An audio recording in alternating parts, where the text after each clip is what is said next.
Okay, welcome to another video for A-level math students. Since I was asked, this is a recap video on the S1 component of the syllabus. What I'm going to again do is like the other recap videos. I'm going to breeze through the entire lecture, show you the parts that are relevant, and then sort of wind this video up.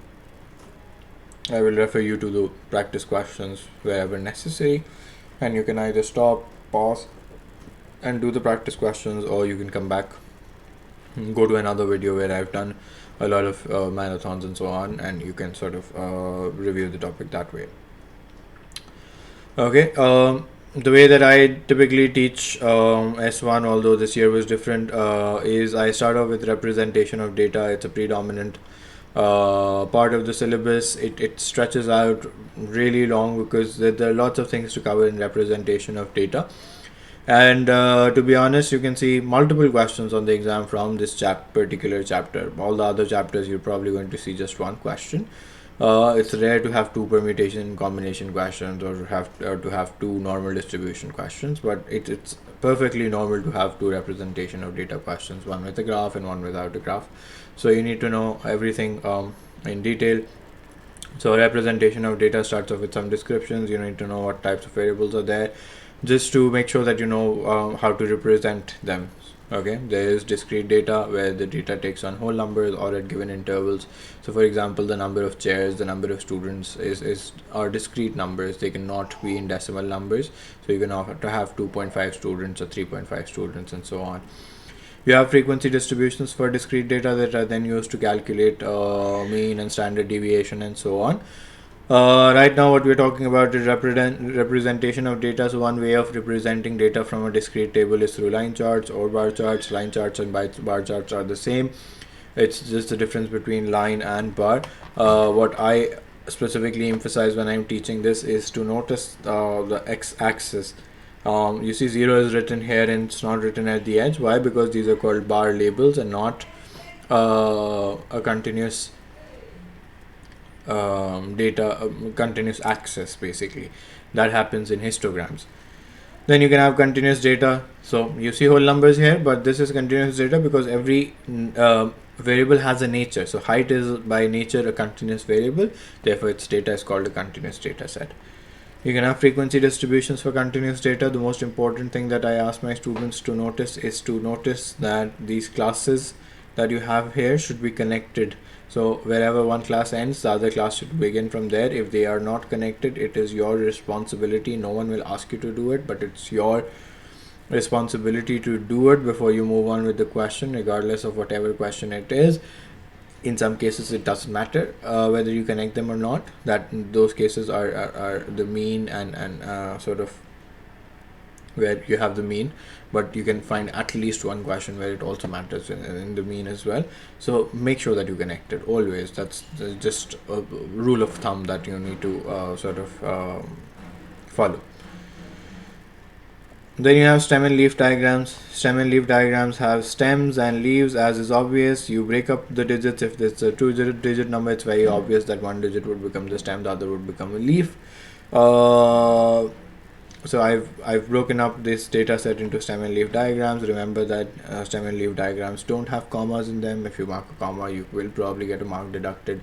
What I've written here is something extra. These are the frequencies, how many values are appearing here. It's not necessary to write this, but it's necessary to write a key. You should tell the examiner how you're reading the stem and leaf, because on the exam it's not necessary to just have two digits. They can be three digits, four digits. You have to break it up accordingly into stem and leaf diagrams.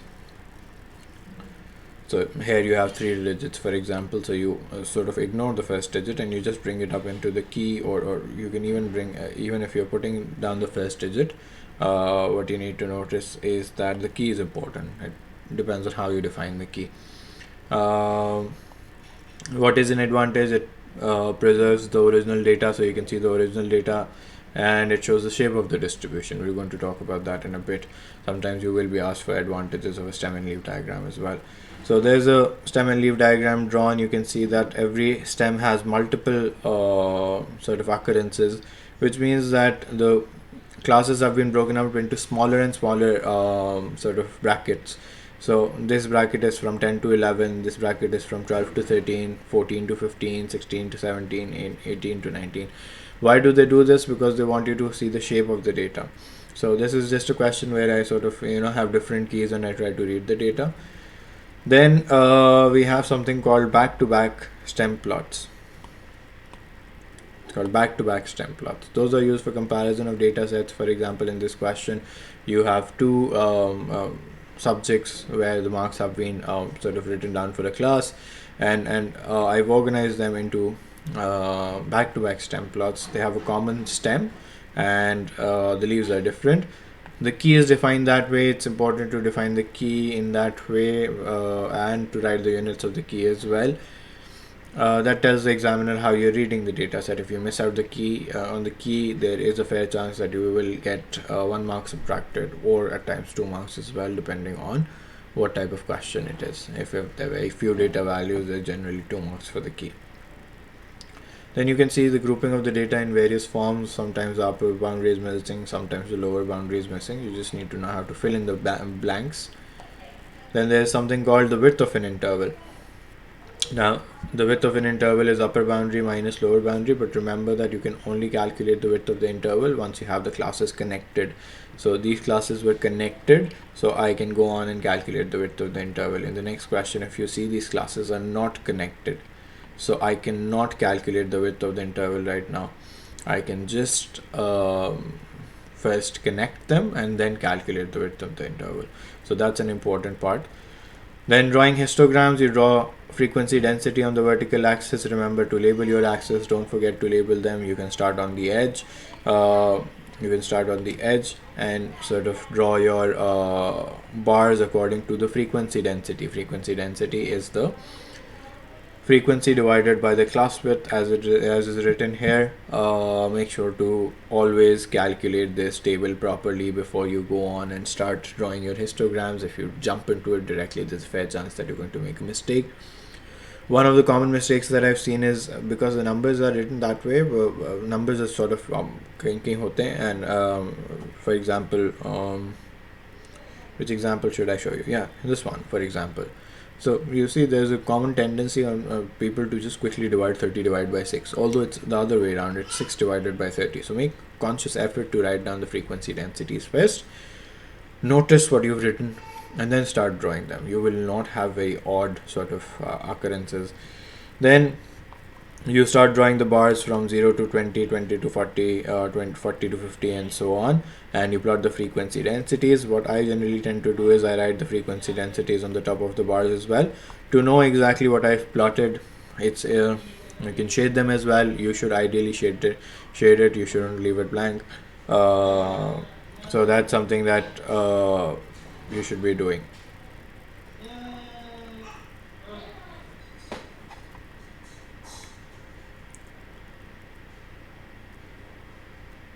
Okay, moving on. Then there's another example. Just when I do this in class, I just show how the class width can be different for a particular class, and that can lead to decimal numbers, but that's absolutely fine. Another important thing is that if your class boundary is ending at 9.5, that's something that you should also do on the axis. That you see, I've drawn this line in the middle of 9 and 10, so to indicate 9.5. Then I can also ask you for a reverse question where I ask you to sort of find the frequencies from a histogram. Just a moment, I will be back.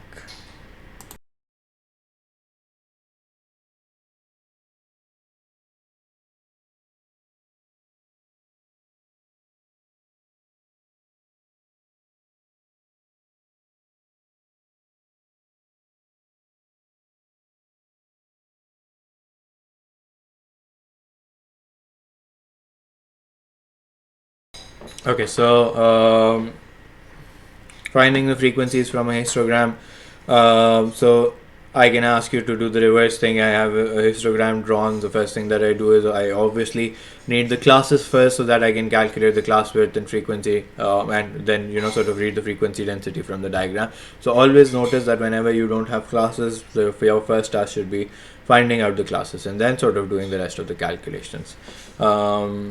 Histograms can be in different ways, so it's honestly dependent on the question. I cannot tell you of a standard way to start doing this question, but drawing the classes will help you sort of move forward. Sometimes some of the classes are there, other classes are not there. Sometimes some frequencies are there, other frequencies are not there. Remember that the formula again stands that frequency density is frequency divided by class width. So frequency density multiplied by class width will give you the frequency. Okay, then you have frequency polygon. Polygons, honestly, I've never seen a frequency polygon on your exam, but just to cover up the representation of data, I sort of always make my students do this. The simplest way of drawing a frequency polygon is to just draw a histogram and then connect the top of the bars with straight lines. That creates a polygon. A polygon is an n-sided closed figure. So and you sort of need to close it yourself by connecting it to the boundary of the next class or boundary of the previous class. Whatever may be relevant, you can take the midpoint of the next class, midpoint of the, or you can just take it to the edge here, and it's going to mean the exact same thing. It doesn't matter. There's that sort of thing is arbitrary. One thing that is here is a jagged line, and what I've done is I've drawn this. Why? Because my axis does not start from 0. So you see 10, 20, 20, 10, 15, 20, 25. So it goes on and starts at 25. So 5, 10, 15 are missing from here. So what I've done in order to accommodate that is to sort of draw a jagged line to indicate that this is not starting from 0. And you will also have to do this on the exam. One mistake that I've done here is I've not written my axis. That's very important. You will lose out a mark if you don't draw the axis. That's time. So make sure that you always write out the axis. Okay, then drawing a histogram basically tells you the shape of the distribution. Where is the data clustered on the left hand side or on the right hand side? That will lead to a positive skew or a negative skew. Remember that you don't have to calculate a number for the skew. The only thing that you have to do is to make sure that you know where the tail is of the data set. You should also know generally what sort of data sets have a positive skew, what sort of data sets have a negative skew, and so on. So that's something that you need to know. That's there in the lecture. You can stop here and read if you want to. Most variables that you will come across will have a normal distribution. That's an entire chapter that we talk about later on. Then pie charts, something that I've never seen on the exam. Again, there's just one answer in the entire past paper series where sort of it doesn't ask you for solving a pie chart or a circular diagram, but it asks you for whether a pie chart would be a good form of representation of data for a particular data set that they've given you in the question. So again, it can be used for comparisons for different areas and so on. Then when you come to interpretation of data, the first thing that I teach is the model class or the mode. The mode is the most frequent number. So frequency, if you're given the frequency, it's easy to spot the mode. If you are given an entire frequency table where you have classes, remember that the model class is the one with the highest frequency density and not the one with just the highest frequency. That's a common misconception. So don't look at the frequency, look at the frequency density when you have classes and you have frequencies. Like you did in the histogram, that's what you need to do in order to find out the model class as well. In some cases, it's going to be the same as the one with the highest frequency, but you cannot guarantee that. I can show you a question. If you scroll back to the question that was there for the histogram, you'll see that my assertion stands. Then you have mean. Mean is basically x bar. Right now when I'm talking about the sample mean, the formula is sum of variables, sum of observations divided by the number of observations, so sum of x divided by n. You have that. Then you can have basic questions like this, nothing unusual about it. Then you can have frequency distribution table where you want to calculate the mean from a frequency distribution table. The formula is again something that you do in O levels. It's sum of fx divided by sum of f. And then again another frequency table that I have, and I again want to calculate what I again want to calculate the mean. So I will then, since x is missing, you use the midpoint of the classes. Now a lot of people actually end up being confused with histograms and this idea. Please keep these two separate. The histogram has nothing to do with midpoints. The midpoints came in when you were drawing a frequency polygon, but I told you that I don't calculate the midpoints, I just join the midpoints of the top of the bars. So there's no calculation involved there. With mean, you always need the midpoint. That serves as your x. Why? Because that x is somewhere between the classes, so you take the average of the classes and then go on and do it. Then there's something called variability of data, something that you used to calculate in O levels as well. It was the range that was the highest value minus the lowest value. But now it's not simply just the range, it's also another sort of measure of spread, and that's called the standard deviation. The standard deviation is basically the distance from the mean, the deviation from the mean on a standard basically that you're trying to calculate. You have to follow the formulas. One of the formulas is written on the board, on the screen that you can see right now. That's one of the formulas that will be given on the exam, is on the formula sheet as well. I think the formula sheet has the formula for standard deviation, because interpretations are for standard deviations and not for variance.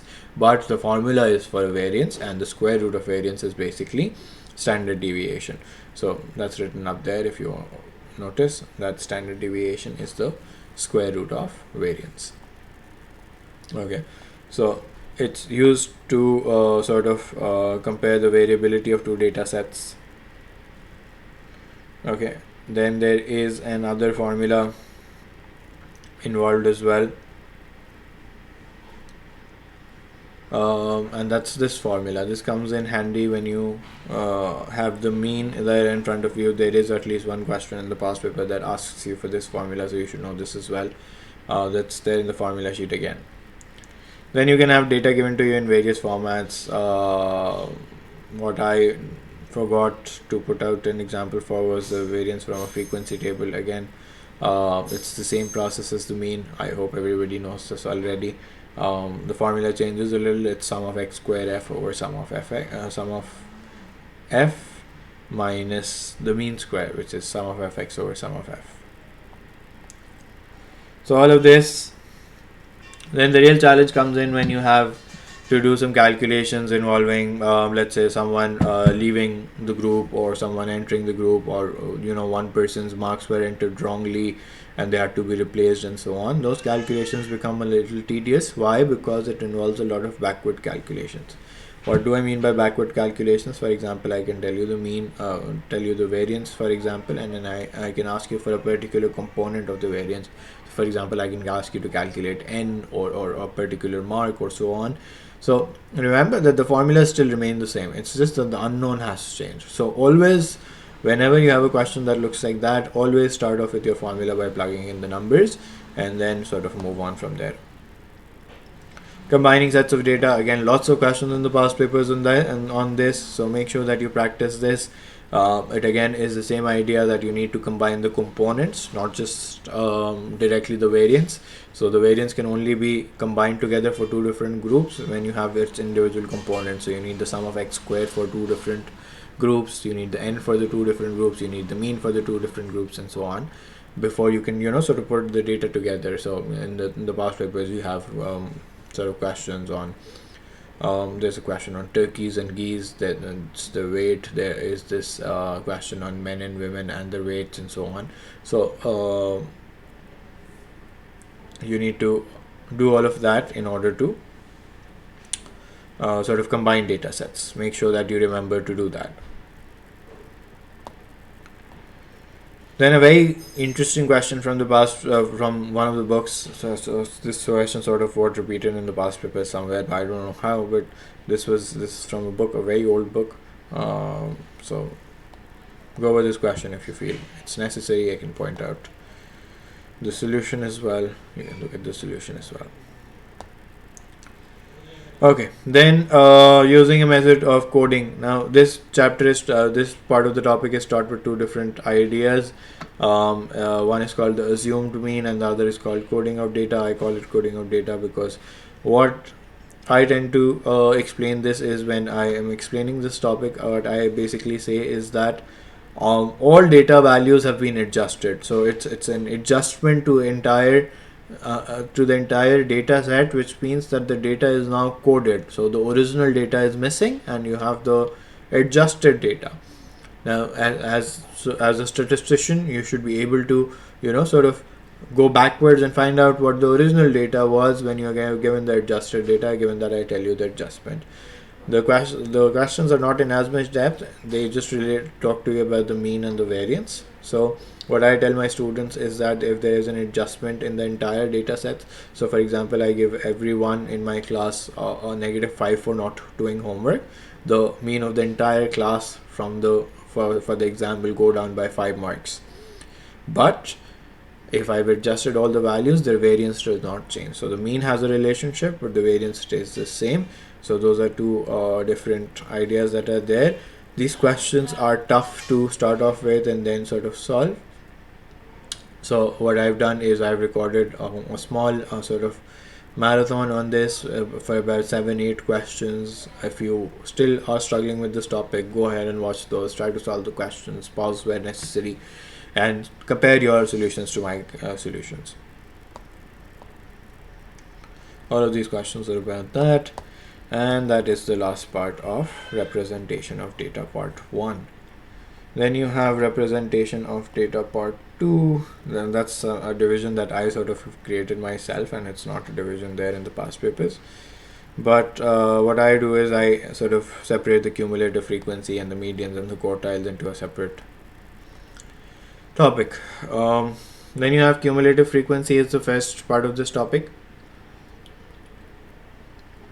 Cumulative frequency is basically frequencies added together for the classes and so on.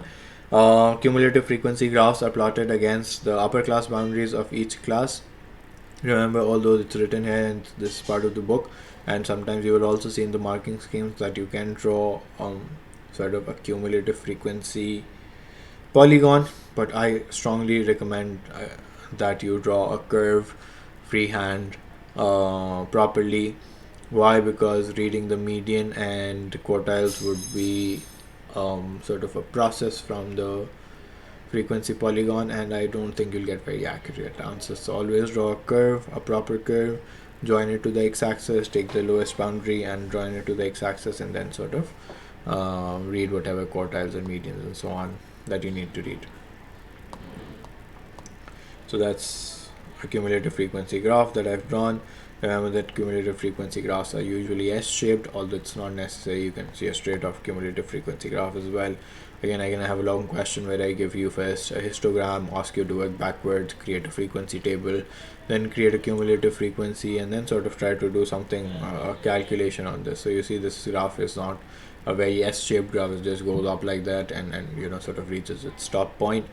Often this question bothers a lot of people, where you have to sort of decide whether you're talking about the top 30% or the below 30%, because it's written in the question, and you could have 10%, 20%, and so 50% and so on.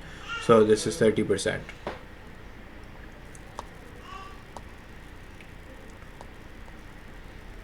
Okay, so lots of questions on this. So we've left out also some questions. Medians and quartiles. So medians and quartiles again can come up in two different places. One, they can come up with raw data, where I give you a data set and sort of ask you to calculate. I just follow one set of formula. I don't distinguish between odd observations and even observations. Some people have a tendency to do that.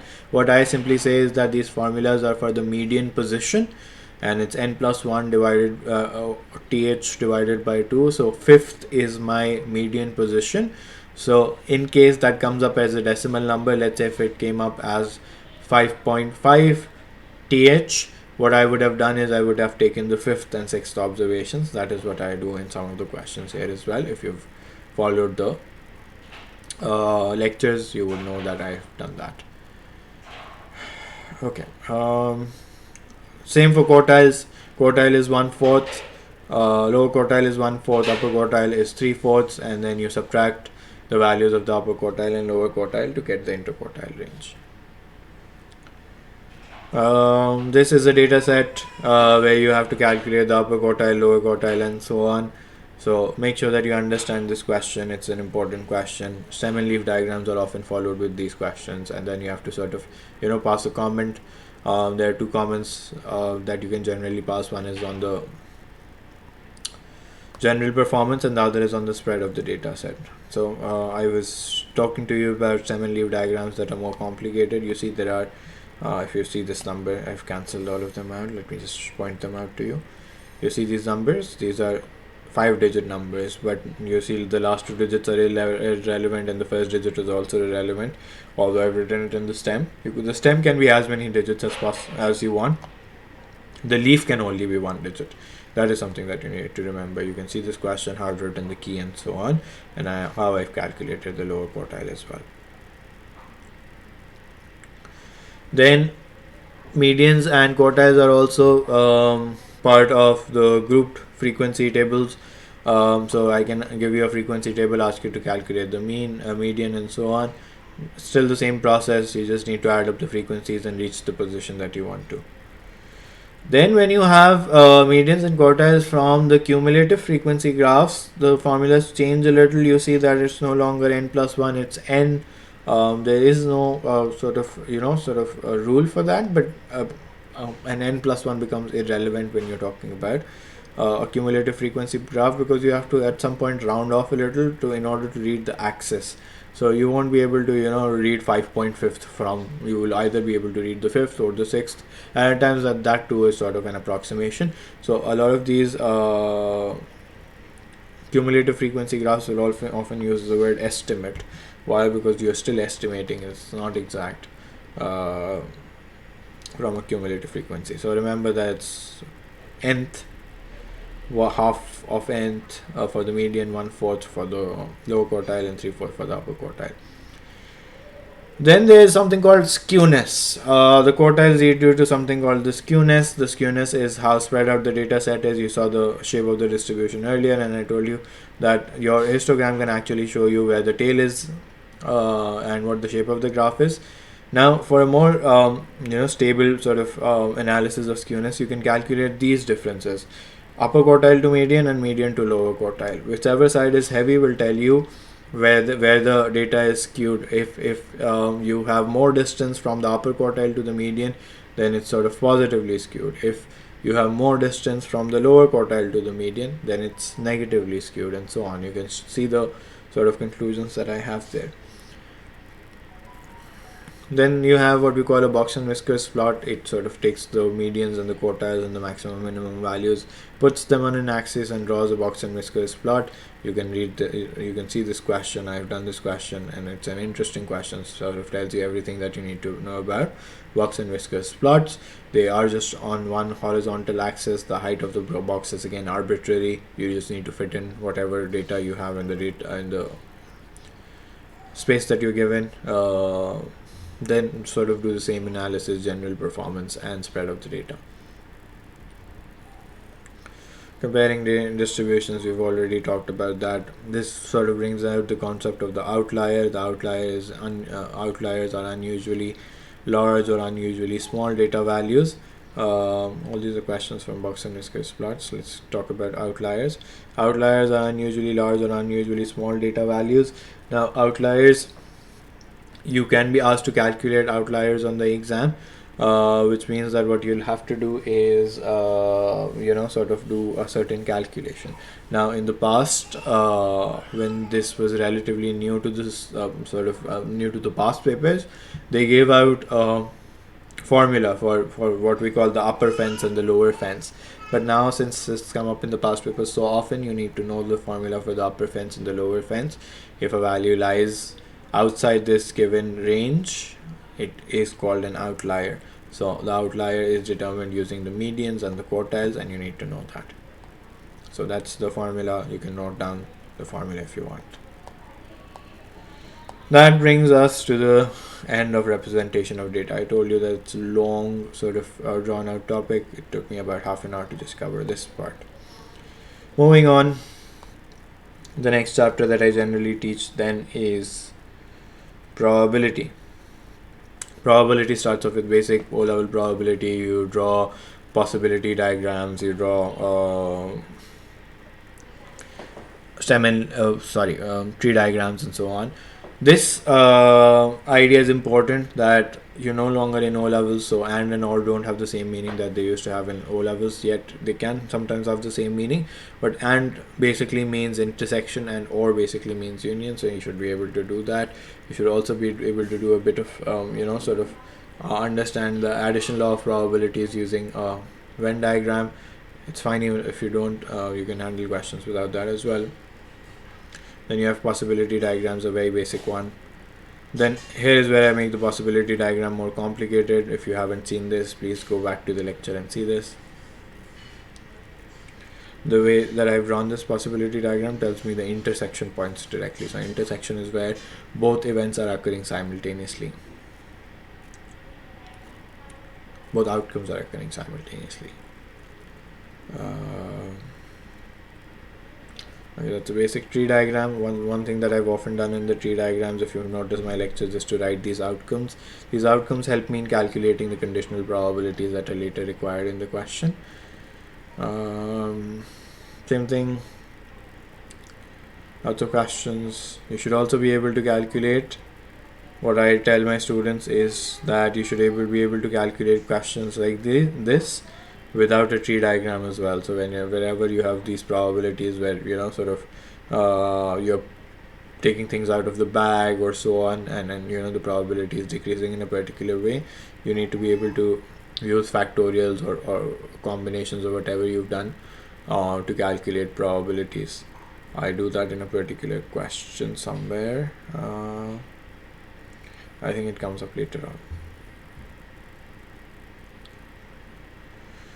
Okay, mutually exclusive events. There are two types of events that the paper talks about: mutually exclusive and independent event. Mutually exclusive events are simple, where the intersection does not occur. So where the intersection is equals to 0, they are mutually exclusive.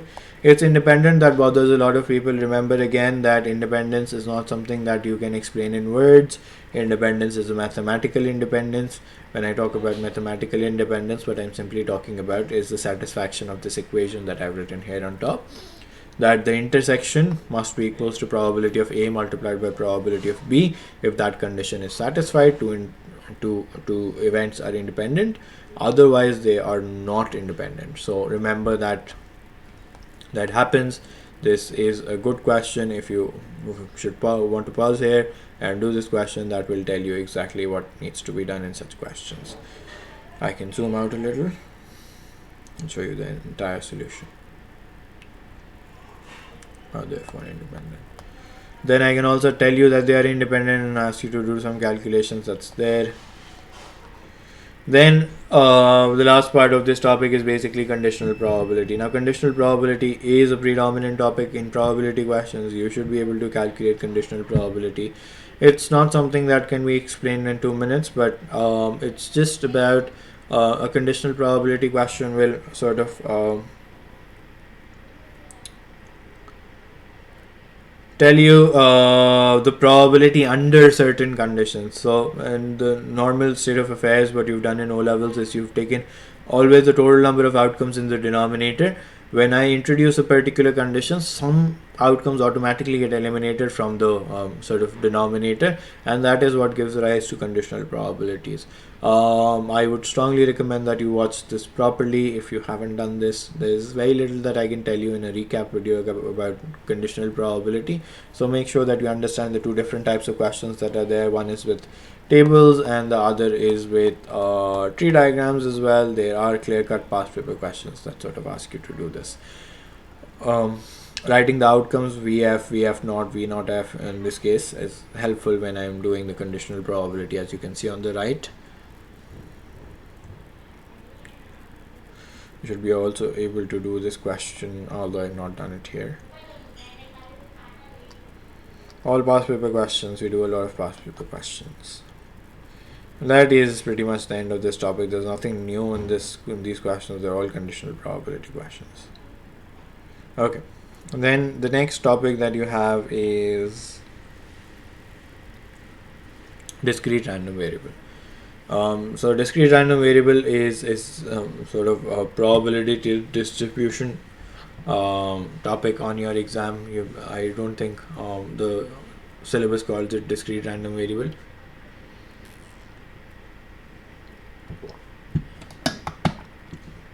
But what you study in this topic is probability distribution tables. Now, probability distribution tables are like frequency tables. The only difference is that instead of having frequency, you have probabilities at the bottom. You have all possible occurrences of x in the numerator. So let's say you are picking balls out of a bag and you're looking for green balls, and you have a total of 3 turns, so you could get 0 green, 1 green, 2 greens, and 3 greens. So those are the possible values of x and so on. So x could be anything. It's a discrete number. It's not a continuous number. Continuous random variable is a topic for S2. If you go on and do S2, that's where you study continuous random variable. Okay. The idea behind probability distribution tables is that they show you all the probabilities in a particular situation. So you remember that all these probabilities must add up to 1. If they don't, then you've done something wrong. You can have different types of questions. That is where I was telling you that it's not always necessary to draw a tree diagram.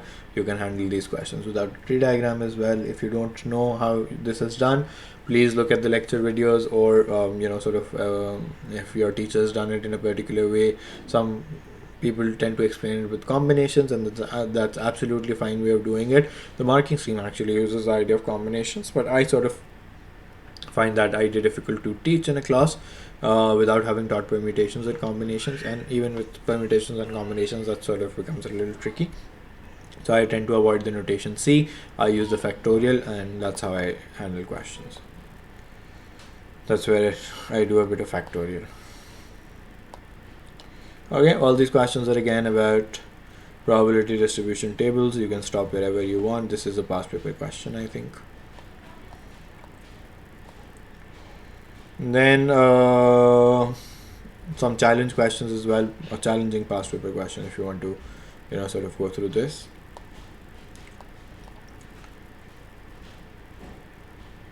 The mean and variance of from a probability distribution table. Remember the formulas. Please don't mix them up with representation of data formulas. They will be given separately to you in the formula sheet as well. Make sure that you remember that.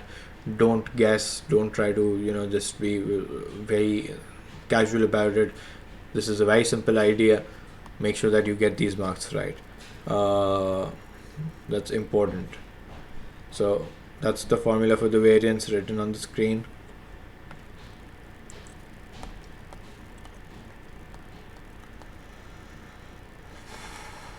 Moving on, all of these are the same. That brings us to the first part of probability distributions on the syllabus. The chapter probability distributions has all of this. It has the binomial distribution as well. Why? Because it's again a discrete distribution. So a discrete distribution, one of the types of discrete distributions is the binomial distribution. It has particular characteristics. There is something called Bernoulli trials. Bernoulli was a mathematician, and he sort of had some theories, and he contributed a lot to this field of statistics. So one of the things that was there was the binomial distribution. A binomial distribution is for situations that can be described using a fixed number of trials. So let's say I'm picking just 3 pens out of the bag, or 5 pens out of the bag, or 20 pens out of the bag. I'm not picking up an infinite number from the bag or an undefined number, and that n suppose and usually is less than 30, but there's no binding rule for that. It's just that greater than 30 is considered to be large, and then there's something else about it. But you will also see situations where n is greater than 30 and they're still asking you to use a binomial distribution. That's particularly true for S2 questions rather than S1 questions. But remember that you don't use an approximation unless the question specifically points to that, or gives you a hint that you need to do that. Okay.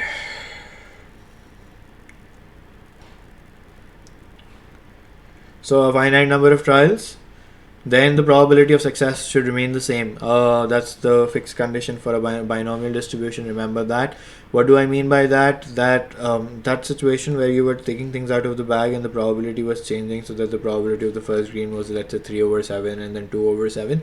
Those situations cannot be modeled by a binomial distribution. Why? Because the probability needs to stay the same. So you only go on and do those do binomial distribution for those situations where you have probability remaining the same. One clear-cut hint in the question is that n is sufficiently large, so you'll have n as 20 or 15 or 10 or 11 or 18 and so on. So you can probably not draw a tree diagram for 10 different sort of outcomes. So you do a binomial distribution. The binomial distribution follows a formula. It's NCR q power n minus r p power r. It's written a little differently in the formula sheet. They don't write C. There's a huge sort of a column matrix, and they sort of write it in that. That's just a form of representation. We write it as NCR q power n minus r p power r. I've seen a lot of people mess up this p and q by sort of replacing them. Remember, that's q power n minus r and p power r. If you're looking at some marking scheme, please be aware that sometimes the calculations are written in the reverse order. It's absolutely fine, but you will always see that q has the power n minus r and p will have the power r.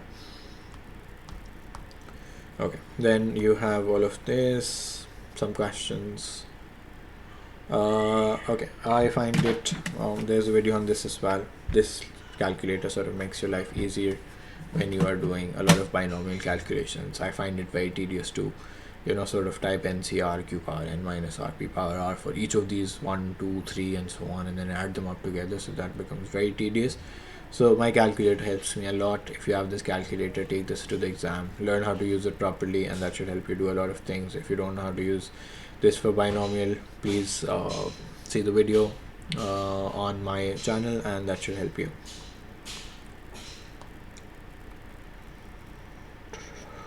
Okay, all of these are outcomes.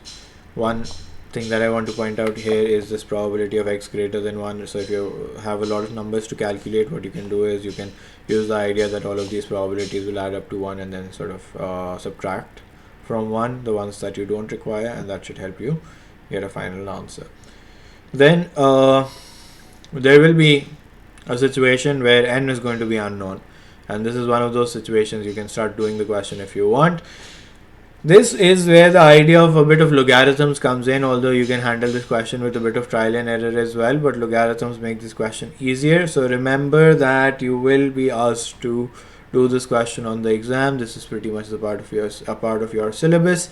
Logarithms is something that comes up in ad math. It doesn't come up in O-level math, but what I can simply tell you is that if you end up with this situation, let's say there is a function on your calculator that says ln.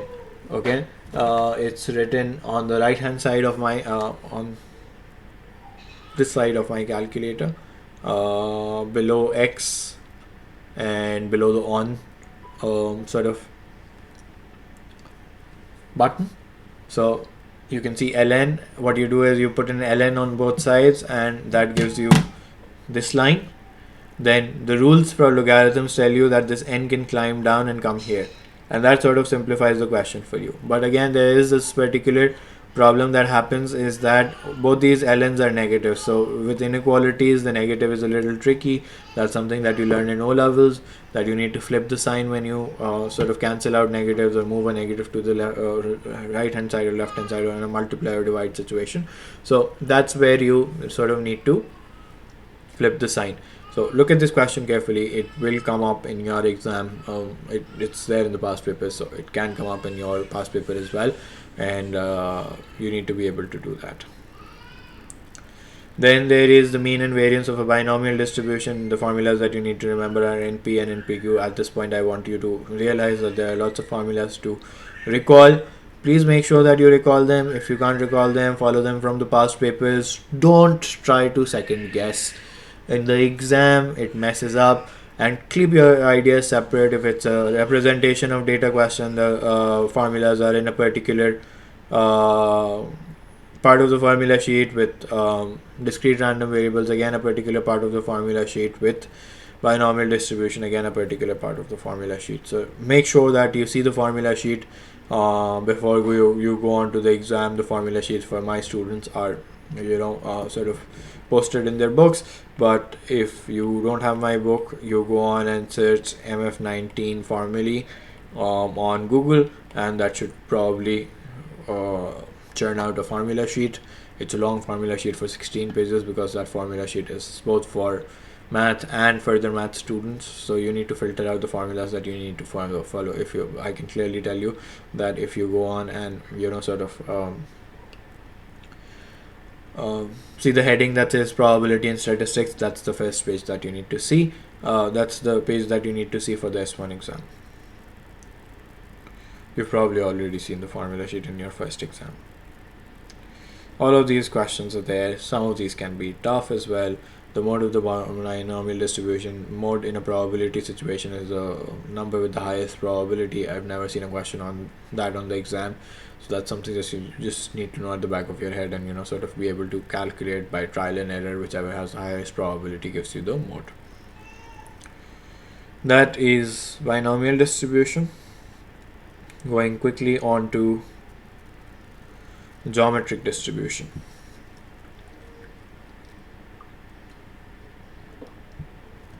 Now, for geometric distributions, this is a relatively new topic. So what I sort of will be able to tell you is that the questions can be sometimes tough. Make sure that you understand what a geometric distribution is. It has only one parameter, and that's P, because the number of trials are no longer fixed. So that's a hint in the question that your n is sort of going up to infinity. What the question will generally talk about is the first success. So that's a clear-cut indication of a geometric distribution. If you've done the past papers, you will come across those questions.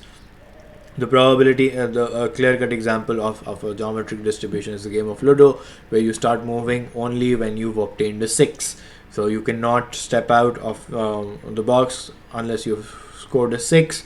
So the number of turns up to the first 6 can be modeled by a geometric distribution. So this number of terms, imagine let's say you're very unlucky on a game of Ludo, and you sort of don't get a 6. You would technically end up rolling the die infinitely to find a 6. Maybe that die is biased and doesn't give you a 6. So that sort of indicates that it's a geometric distribution.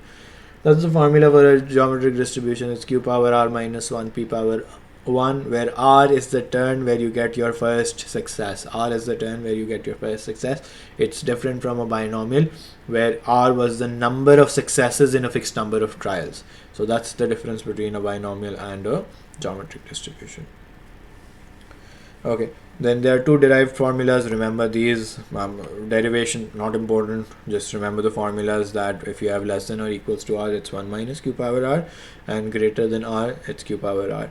A less than situation can be converted into a less than equals to by adjusting the number, and a greater than situation can be adjusted, greater than equals to can be adjusted to greater than by again adjusting the number. That is somewhere there in the lectures. Please make sure that you understand that. Mode of a geometric distribution is always one that you need to remember. One has the highest probability regardless of whatever question it is. These questions are easy. You can also have conditional probability inside a geometric distribution, something that you need to know. These are practical questions. Then I do a lot of questions in my classes, so that's something that's there in the lectures as well. Not unusual concepts, but there again you can have that n situation where I asked you to use logarithms in this question as well. This is where n is unknown. Then the mean of a geometric distribution, I've seen a lot of people keep struggling about this, but this formula is again in the formula sheet as well. Something that's very simple, 1 over p. Binomial was np. This is 1 over p. Those table questions are separate formulas for mean and variance, so make sure that you remember them separately, as I was just telling you.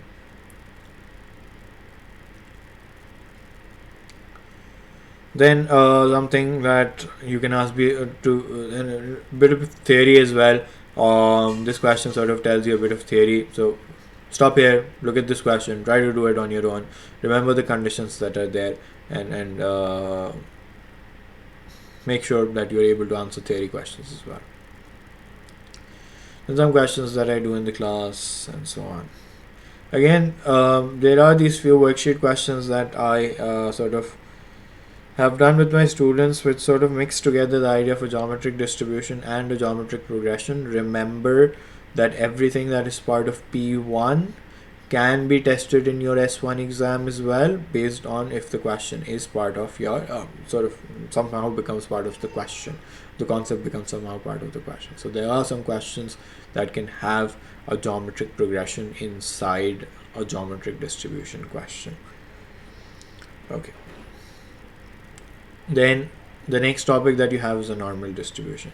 Okay, so for discrete variables you have binomial and geometric. In S2 you have another called a Poisson distribution. That's not part of S1, so if those of you go on and do S2 will have another distribution as well. The distribution for continuous variables is the normal distribution. The normal distribution is for all variables, weight, height, length, etc., and the question will tell you that this variable has a normal distribution. So that is when you start using a normal distribution. Again, normal distribution is something that I will find very difficult to recap. Why? Because I build it up in a particular way. I first take you to the idea of reading the table. There is a normal distribution table. I hope everybody's seen it by now. If you are going on and attempting the exam, you should be able to use the normal distribution table. If you don't, please look this up on YouTube and you should be able to find my video or someone else's video that helps you read the table. Again, this calculator makes my life easier by helping me read the table from the calculator rather than opening up the table. But remember, there are sometimes rounding off differences that need to be checked. So if you are using your calculator to do normal distribution tables, please check again at the end when you save some time that your readings are correct from the table. Then I tell you the rules for Z. I actually don't. Some students learn it with diagrams. I don't teach it with diagrams. I use a certain idea of rules. So I follow these 4 rules. As long as you remember these 4 rules, you should be able to handle all the questions. There is no question that cannot be solved with these rules. So remember the rules. If you've done it my way, if you remember it with diagrams, I explained it very briefly, but I find it difficult to do all the questions with the diagram. So that's where my rules come in handy. Then I tell you these rules. Then I take you back to what Z is. I explain to you that Z is a standardized score. It helps me in comparing different variables together. What is standardization? It's subtracting mu and dividing by sigma. Mu is the mean, sigma is the standard deviation. The notation is different. We first used x bar and we used s for standard deviation. Now we are using mu and sigma. The difference will become more obvious in S2. It doesn't matter right now, so I'm not going to focus on that. So mean is mu and variance is sigma square. Then what I then take you back to is that explaining to you Z and how Z affects the area of the graph that you are sort of trying to calculate. One thing that I often miss out when I'm trying to explain to my students the graphs is this. I would want you to sort of focus on this, that the central value is the mean. And how do you figure out the boundaries? You go 3 standard deviations down and 3 standard deviations up.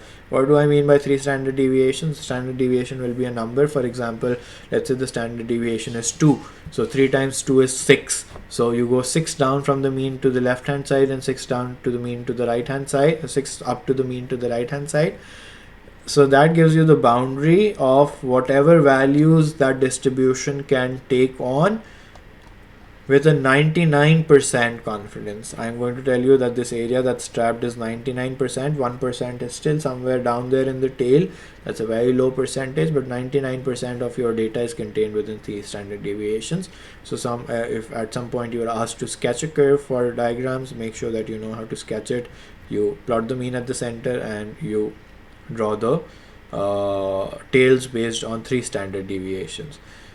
If 2 distributions have the same mean but different standard deviations, one of them is going to be flatter and the other is going to be taller. Why? Because the area under these curves needs to be 1. Why does it need to be 1? Because I'm talking about probability.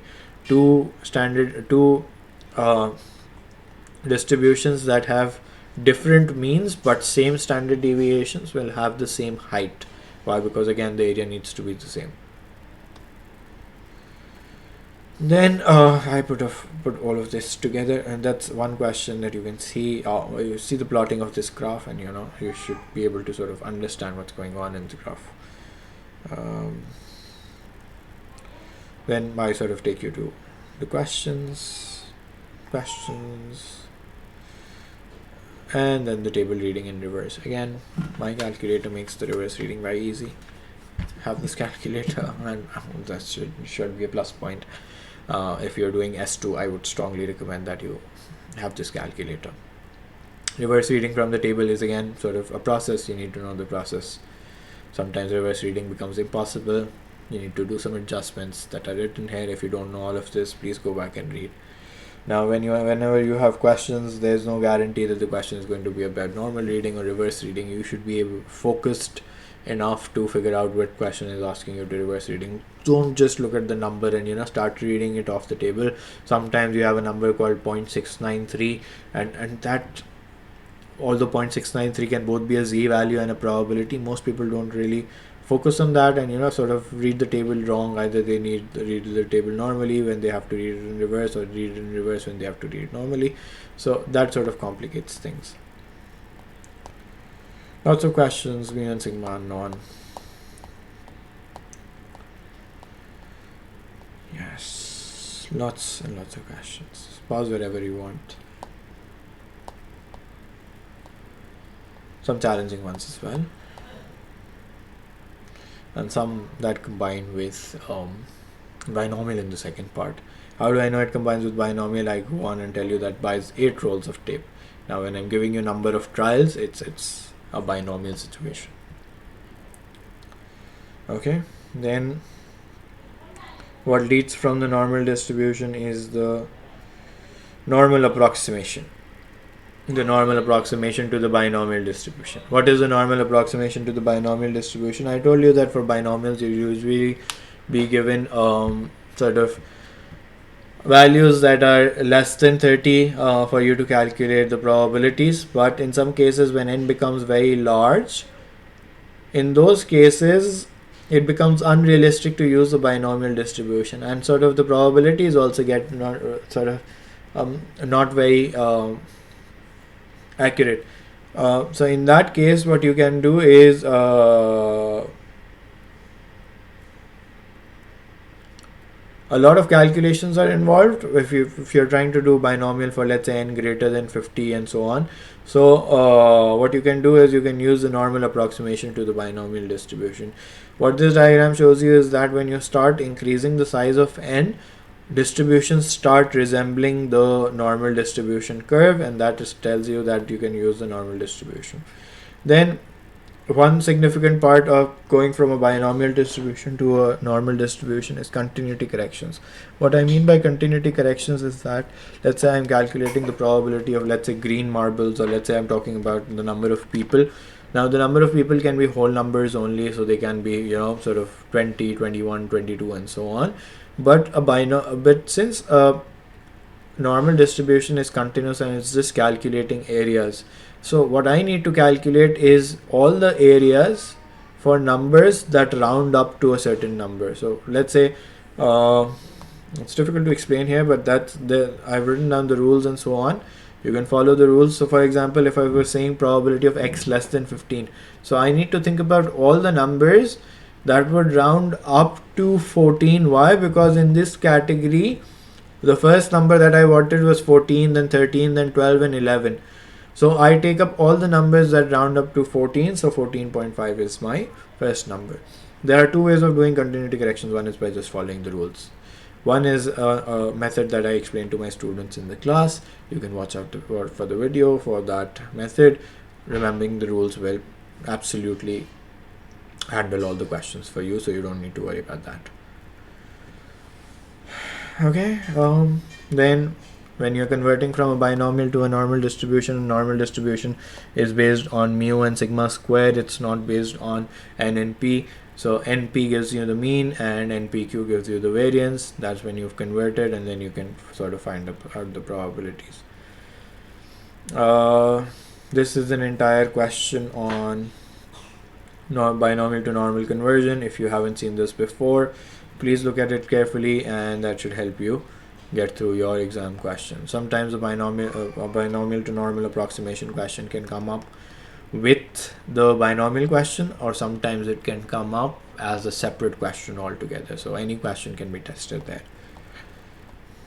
That is it for this topic. Taking you to the last topic of the syllabus, and that's permutations and combinations. Again, a recap for this would be sort of an injustice to the topic. I've done lots of videos on this. How I teach this is I first teach combinations, so you'll see a combinations video. It's the same questions that I solve here. If you don't know all of these questions and sort of the cases and all those things and how to write in a particular situation, please go back and see the videos. Then I do something called permutations of letters. That's where I connect all of these ideas, and then I sort of teach you the different sort of permutations, keeping them in a group, separating them, or keeping them at the end points, and how do selections matter and how do selections not matter, and so on. Then I do permutations of digits, again something that needs to be done in a lot of detail. I need to know all of these cases. I do a lot of questions, then permutations in a line, and then I also do some other questions where you're seating people in a minibus and so on. So those are all the questions that I usually do in my class. I've done a lot of videos on permutations and combinations. You can find the playlist. Make sure that you follow it and sort of cover the topic in detail.